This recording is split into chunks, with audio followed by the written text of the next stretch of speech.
अस्सलामुअलैकुम। मुल्की और गैर मुल्की ताज़ा तरीन खबरों और करंट इशू से बाखबर रहने के लिए हमारा चैनल सब्सक्राइब कीजिए और हमारा पेज लाइक कीजिए।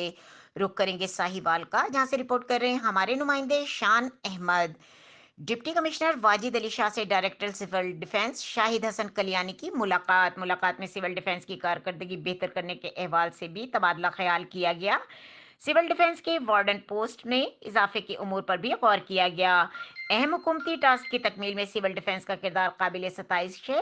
डिप्टी कमिश्नर तंजीम शहरी दिफा को मजीद फाल करने की जरूरत है। Wajid Ali Shah director civil defence का दफातर का भी दौरा। Civil defence officer Fariya Jafri ने 5 माह की कारकर्दगी के बारे में ब्रीफिंग दी। मजीद खबरों और अपडेट के लिए देखते रहें के न्यूज चैनल इंटरनेशनल।